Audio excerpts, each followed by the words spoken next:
was the expression part, like the Nataraja pose or the bhav, the expressions. The whole workshop was amazing. और 4 दिन के अंदर मैंने जितनी नॉलेज इकट्ठी करी है, मुझे नहीं लगता आज तक मैं 4 सालों में उतनी कॉन्टिन्यूटी पे आई हूँ. एंड मैंने बहुत कुछ ग्रैब किया है. I am very happy. मेरा फेवरेट स्टेप मैंने ऑलरेडी कर दिया है. We did 2 choreographies. One was on Shiva invocation and the other was the semi-classical fusion, and both were very good. It takes us somewhere else.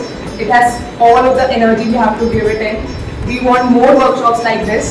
I really like the overall flow of the workshop because we finished 2 choreographies as planned in 4 days. So I was really happy, and Breathless was like a dance that took me into another world. I was very happy to learn it. I personally like this semi-classical dance on Shiva because I'm really new to this dance form, and it is tough for me, but still I feel like I have pushed my limits, and I hope that I'll definitely practice in my home, and I'll want to continue and learn this dance form, and I hope that you guys also enjoy it. I would like to thank ma'am so much for organizing the workshop and for pushing me, and I pushed my limits this time and I enjoyed it a lot. Cheers for Margam Nrityalaya.